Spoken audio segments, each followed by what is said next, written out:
in order to remove the redundancy and anomalies as well as the inconsistencies what we are getting from the database.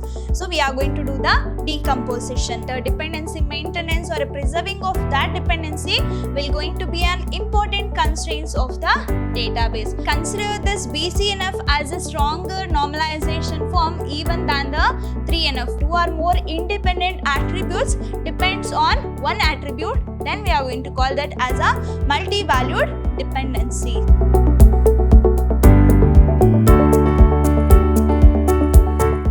Hello everybody, a warm welcome to one and all. Welcome back to the last session of your second chapter of Unit 2, that is Relational Data Model, Relational Constraints and Relational Algebra. And we are in the fourth semester of B.C.A subject called Database Management System.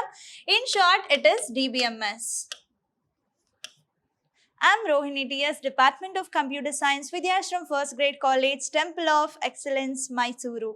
In the previous session of this chapter, we have discussed regarding the relational algebra.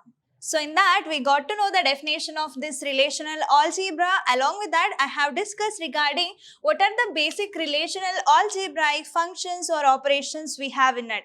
Along with that, I have discussed regarding the additional relational operations, what can be performed on the relational algebra. And also, you have to concentrate on some of the examples of writing a queries by making use of all these relational algebraic operation with respect to the queries. So this is what we have learned in the previous session. So in our today's session, we'll see about the normalization. So that in order to remove the duplicacy or in order to retain the consistency in the relational database, we are going to have a concept called normalization. So we'll see about this normalization. Along with that, we're going to learn about the types of normalization, how we are going to remove that redundancy or a duplicacy from step by step. So it will going to include 4 kinds of normalization, that is first normal form, second normal form, third normal form, and also we have a BCNF, that is Boy's Code normal form. And also we'll see about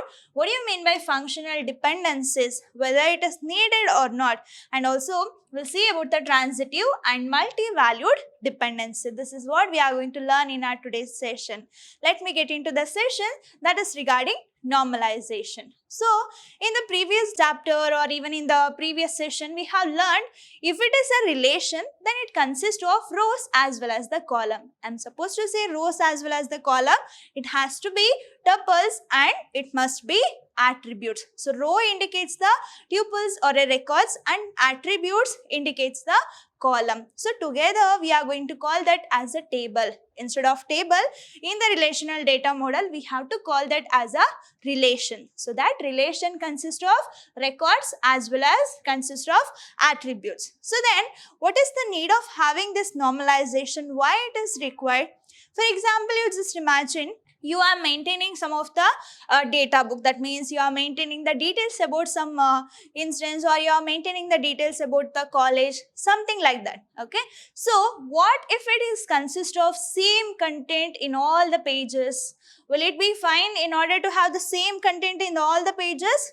Somehow is no, right? Why? Because duplicacy we won't entertain and we don't require duplicacy or we don't require the redundant data which will going to be repeated more than one time in a relation. So, removing up that redundancy or removing of all those duplicate data is necessary in order to maintain the consistency. So, already we got to know regarding acid properties with respect to the relational database. So, it must be atomic, it must be consistent. So, by including all those characteristics, it is necessary to maintain the integrity of a database and it is necessary to maintain the durability as well as we have to have a consistency in the content which we have in the database. So that in order to retain all those things, we are going to decompose the relation or we are going to split the relation into number of sub-relation or number of sub-table, and each table will going to be managed separately as per the rules of this relational database. And also we have to remove the redundancy. For that reason, we are going to have this normalization concept. We'll see the definition, you can understand. It is a step-by-step process or a process of removing the different kinds of redundancy and anomaly one step at a time from the database. So we are removing the redundancy as well as anomalies. That means some confusion, some undesired character which we have in the database that has to be removed. Then only we can expect a good result from the database as per the requirements of user or a client. So in order to remove that, we are going to have one process. That process is called normalization, and also it will going to divide the larger tables into smaller table, and it will going to be linked together with the help of this relationships. So here we are not considering complete database as a whole relation or a table.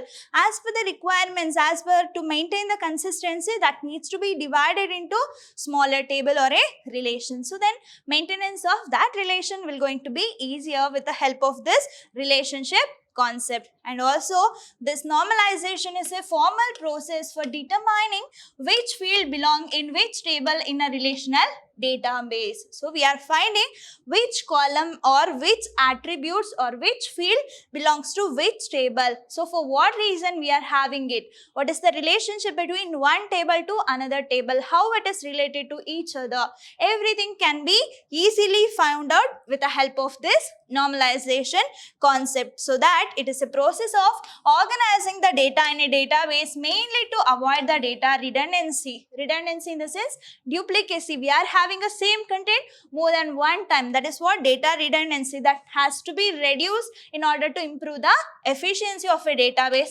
And there could be a chances of having the insertion anomaly. That means there could be undesired characteristics which may arise at the time of insertion of a data into the database, and could be situated with a update anomaly and also deletion anomaly. All these needs to be removed in order to improve the efficiency of a database. So for that, this normalization will going to help us, and also mainly to eliminate the undesirable characteristics. All the anomalies needs to be removed in order to improve the quality of a database. So this is what we are going to have in the normalization. Then how it will going to be divided? It has been divided into following stages, or we have 4 kinds of normalization. At each stage or at each step, we are going to remove the redundancy. So the improvement of efficiency of a database will going to be high when it reaches to the last stage of a normalization. That is what the reason we are going to do the normalization at each step. So first type is first normal form. In short, it is 1NF, and also we have a second normal form 2NF, and we have a third normal form 3NF. Then Boyce code normal form. In short, it is BCNF. So these are the types of normalization that we have in a relational database management system. So we'll see about the decomposition first. As I told already, table or a relation will going to be split into number of smaller relation or a table, so that it will be easier for the maintenance of a content which is resides in the table or a relation. So then why this decomposition is required? We'll see now. The process of breaking up or dividing a single relation into 2 or more sub-relation is called decomposition of a relation. We are not considering it as single table. Instead of that, it will going to be divided into number of sub-relation. So that process is called as what? Decomposition. And for what reason we have to do this decomposition? Mainly in order to remove or to eliminate this redundancy. There should not be any anomalies, and there should not be inconsistencies from a database. So that avoiding all these things, there could be a chances of having more efficient database. So that in order to remove the redundancy and anomalies as well as the inconsistencies what we are getting from the database, so we are going to do the decomposition, and it can be of 2 types. One is lossless decomposition and another one is lossy decomposition. As the name indicates, lossless in the sense what? When I split any of the relation into number of smaller relation, then there should be no misplace or there should be no loss of data what we have in the relation. Whether I am splitting into 2 or 3 tables or a relation, whatever the data was there before the splitting, it has to retain even after splitting of that relation. So that kind of decomposition will be considered as lossless decomposition. So that you can see here, if the information is not lost from the relation that is decomposed, then the decomposition will be lossless. So whatever the data we have in the relation, that needs to be retained as it is even if it is decomposed. Then only we can say that is lossless decomposition. And what we have in the second type, that is lossy decomposition. As the name indicates, lossy in the sense what? When I'm splitting the relation or when I'm dividing the relation into number of relation, then there could be a chances of missing the data and there could be a chances of losing all those data whatever we had in the relation. That kind of decomposition is considered as lossy decomposition. This is regarding decomposition, and we are going to have one more method, that is what normalization can be used, and it will be used mainly to remove the redundancy anomalies as well as the inconsistent data from the database. So it's all about this decomposition. So now, what do you mean by function dependency or a functional dependency? We'll see. So that dependency preserving, it is an important constraint of the database. So if I have a database, if I have a relation, then there will be a chances of having a relation from one table or a relation to another table, right? And so when we split the relation into number of relations or a table, at the time it is necessary to maintain this dependency. So that dependency maintenance or a preserving of that dependency will going to be an important constraint of the database. For what reason we have to maintain that functional dependencies, that you can see here. So in the dependency preservation, at least one decomposed table must satisfy every dependency. For example, you just imagine I have one whole table or a relation, right? Consider this as a relation R. Then it will going to be divided into two relations. Consider this is R1 and let me consider another table or a relation as R2. Okay. So when I'm splitting this relation into two tables or a two relation, at the time either R1 or R2 should follow or should have all the constraint, or it has to follow all the constraint whatever we have mentioned in the database. So the functional dependency should be there when we divide the whole relation into number of relations. So you can see here, if a relation R is decomposed into relation R1 and R2, so these are the two relations which is derived from the relation R, then the dependencies of R either must be a part of R1 or R2. Either this R1 should depends on this R, either this R2 should depends on this R. So that is what we are saying here. So dependency of R either must be a part of R1 or from R2, or must be derivable from the combination of functional dependencies of R1 and R2. Either this R1, R2 can combine together and it can reach to the R. That means it has to depend on or. Why? Because this is derived from the R itself. So if it is become independent and if it is not functioning properly, then there could be a difficulty. So that in order to maintain that functional dependency, we have to preserve that dependency or a functional dependency. Then it will going to improve the consistency of a database. So that is you have to remember here with respect to the functional dependencies. Then what about multi-value dependencies? So we'll see now. So why I'm defining all these definition? So when we are learning about the types of normalization, then you are going to use all these wordings. That means what do you mean by functional dependencies? What do you mean by multi-value dependencies? Or what do you mean by transitive dependencies? All this definition will be helpful for you. That is what the reason we are doing here. So that this multi-value dependencies occurs when two attributes in a table are independent of each other but both depend on a third attribute. We'll give you an example, then you can understand. Okay. So consider the car example. So if I say car as a database, what it consists of? So there could be a chances of having a car ID. That means let me consider that as a manufacturer. And also we have a color for car and we have a model, right?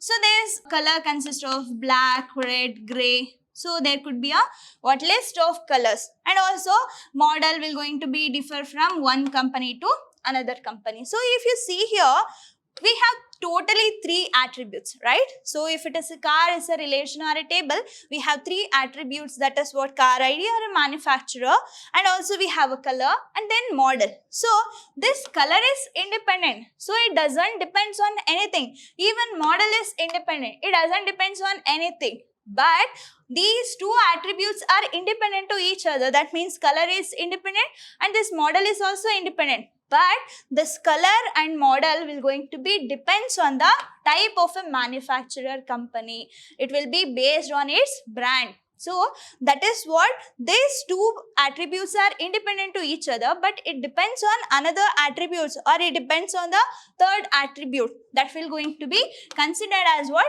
Multi-valued dependency. So when 2 or more independent attributes depends on one attribute, then we are going to call that as a multi-valued dependency. So that a multi-valued dependency consists of at least 2 attributes that are dependent on the third attributes. So here you can see even color and model both will going to be defined and both will going to be finalized based on this manufacturer or based on the type of a manufacturer we have in a car database or a relation. So this is what we are going to call that as a multi-valued dependency. So now we'll see about another dependencies, that is transitive dependency. For example, let me tell you, so if you are asking for a money from your mother, she has to give you directly. Otherwise, if she is getting that money from your father and then she is giving you, that is what we are going to call that as a transitive dependency. So here A tends to B and B tends to C. So these are the functional dependencies. A dependent on B or B dependent on A, and even C is dependent on B. So if I wanted to fetch the content of B, then that has to get the data from A. So if I wanted to get the data from C, then I have to get the data from B as well. So indirectly C is getting the data from A. So this is what we are going to call that as a transitive dependency. So that if A tends to B and B tends to C are the 2 functional dependencies, then A tends to C is called transitive dependency. This is regarding transitive dependency. So we got to know regarding what do you mean by functional dependencies, what is multi-value dependencies, and also we have learned regarding this transitive dependency. So now we'll see about this first normal form or a 1NF. So when I can say that any of the relation or a table is in first normal form. So that is the first step in order to remove the redundancy or a duplicacy whatever we have in the data of a database. So that for a table to be in the first normal form or a 1NF, then it has to follow the following 4 rules. What are those rules? We'll see now. It should have only single or atomic valued attributes or columns. So what it must be? What is the first rule? You just imagine here I have a employee table, right? Consists of employee ID and it will going to have a name of an employee and it will going to consist of age. So as of now, you just imagine we have a relation called employee and it has 3 attributes: employee ID, name as well as age. What is the first rule? It should only have single valued attributes or columns. So whatever the value that I am going to give, it must be single valued. For example, employee ID 1, 2, 3 and name ABC and age is 21, right? So here I am going to consider 4. So CDE and consist of 22, 25. Is that okay to give 2 age for a single employee? Will it really true? No, right? So that means it should not contain multiple value for a single valued attribute. So that it must be atomic in nature. So here also I have written 1, 2, 3. So it should not be the case. It has to take only one value. Then only I can say that the table or a relation in the first normal form. That is the first rule. And value stored in a column should be of the same domain. So for example, here we have 3 domains, right? Like employee ID, name, attributes, like age. And if I am giving ABC as a name for the employee ID, that is wrong. Why? Because it has to follow the same domain value. For example, employee ID is a domain.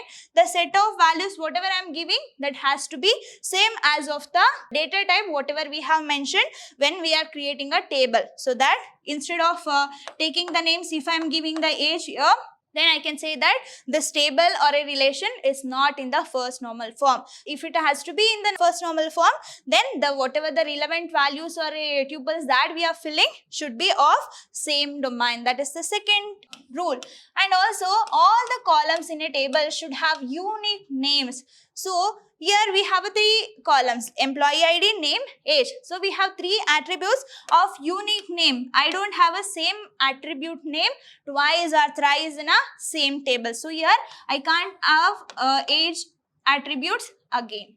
Okay, if that is the thing, then we can say that table or a relation is not in the first normal form. So in order to remove the duplicacy, in order to minimize the redundancy, we have to follow all these rules, so that all the columns in a table should be unique name. So this is wrong. So you should not take a same column name or attribute name more than once, and the order in which the data is stored doesn't matter. For example, here I am storing 1 ABC 21, 4, 5 ABC 25. So whatever the value that I am giving, its order will not be matter. So that is what the 4 rules you have to maintain. So that first it has to take only single value as a value for the each tuple or a record, and value stored in a column should be of same domain. So based on the type of attribute data type, I have to give them value. So then I can retain this second rule, and all the column in a table or a statement should be of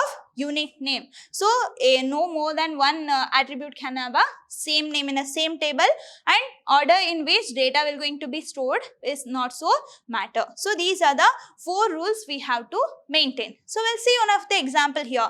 So here let me consider this is of employee table, and this consists of employee ID, name, job, department, skill. What was the first rule? The whatever the value that I am giving, it must be atomic or it has to be single valued. So here you can see that for company ID 1, Bob, job is programmer, department ID is 1, and skills. So here I have mentioned C, Perl, Java. So this is multi-valued. So then I can say that this table is not in the first normal form. So it is not in the first normal form. Why? Because it is having more than one value for a single attribute. That should not be the case. So here this domain is correct. It is following the second rule, and here all the attribute names are different, so that it followed the first normal form rule.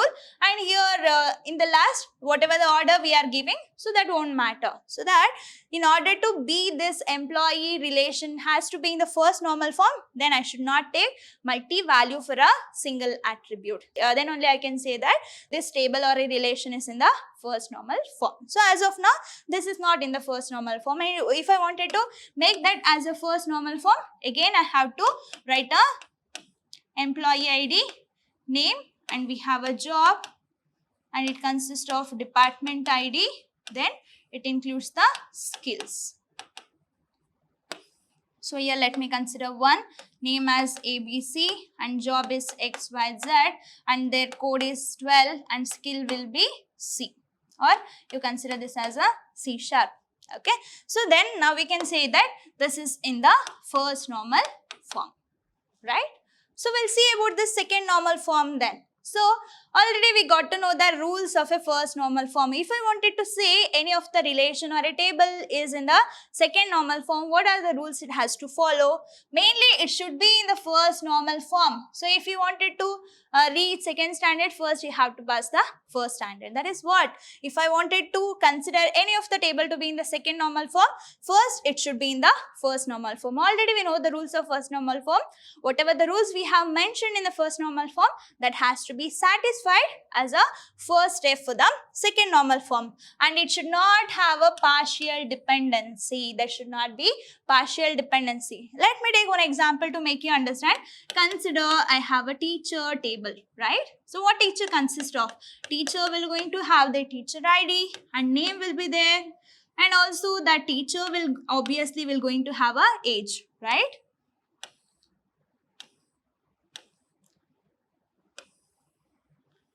And also let me consider they are taking some subjects, so that it consists of 4 attributes, isn't it? So teacher's ID, and teacher will going to have a name, and they will have age as well as subject, right? Consider 1, and consider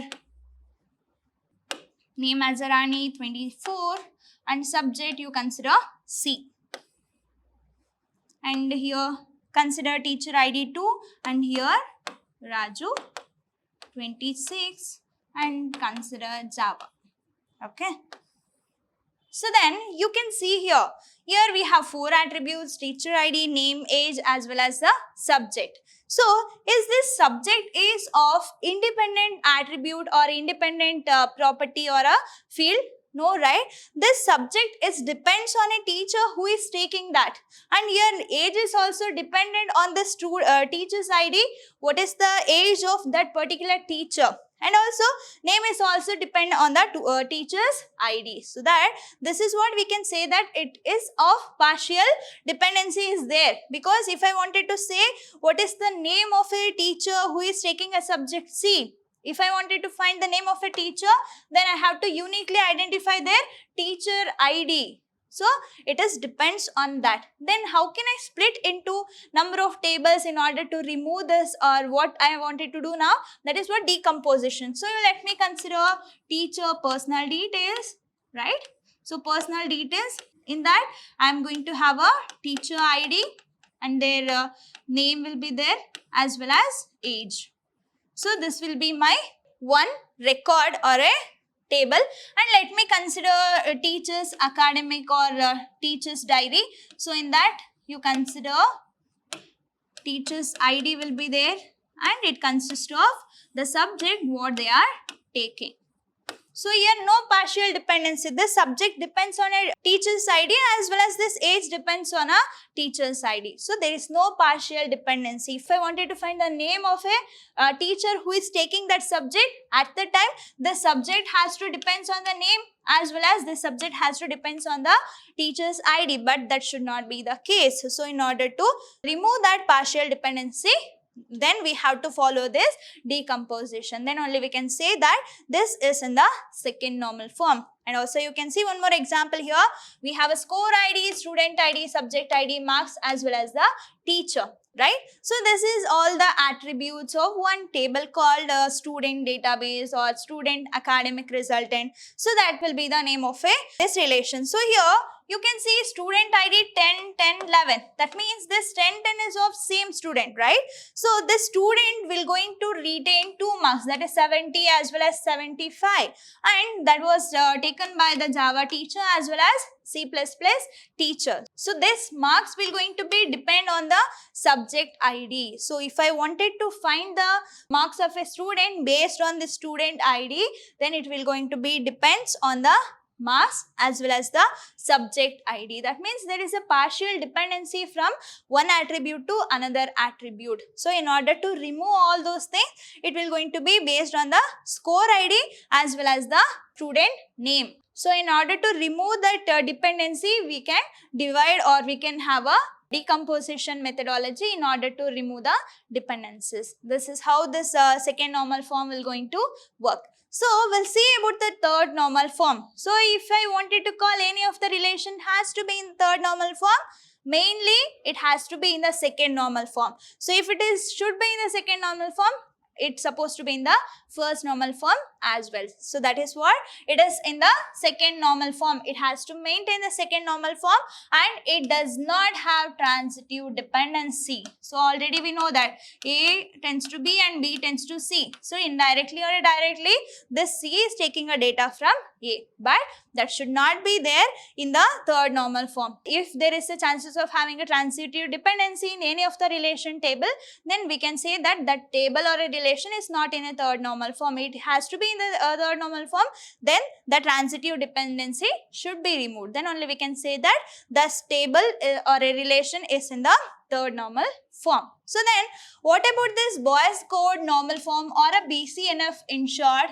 So the table R is in Boyce code normal form or a BCNF if every non-trivial functional dependency X tends to A, then X has to be a super key. So already we got to know regarding the super key, candidate key, foreign key and all the types of key that we have learnt in the previous session. So if I wanted to call any of this table is in the Boyce code normal form or is in the BCNF, at that time every non-trivial functional dependency extends to A. So that means here we have a relation called A as well as X. So this X column has to be the super key. Then only we can say that is in the BCNF. So main usage of this BCNF is it's stronger than the 3NF. So we will consider this BCNF as a stronger normalization form even than the 3NF. Why? Because it will help us in order to remove the transitive dependency, so that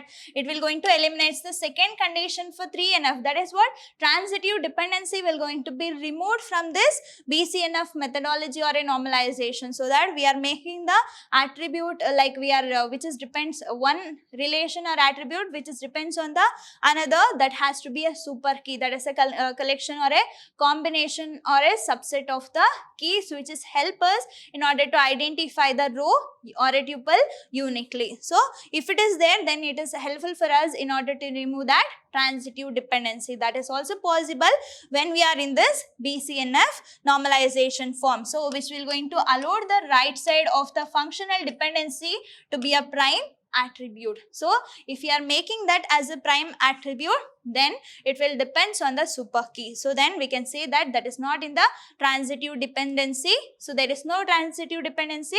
It will be more efficient than the 3 or a third normal form. So that every left side of the functional dependency in a table must be a super key. This is the main thing that you have to remember. So which attributes depends on which attribute, or which relation depends on another relation. So at that time, every left side of the functional dependency in a table should be a super key, so that every table that is in a BCNF is also in the 3NF and 2NF and even in the first normal form as per the previous definition whatever we have learned. So if it is in the BCNF, then obviously it was in 3NF, 2NF as well as first normal form. So without reaching all these three stages, it can't be in the BCNF. So in order to mainly to remove the redundancy or a duplicacy, and in order to have a more consistent data, and for the removal of all the inconsistent data, in order to improve the efficiency of a database,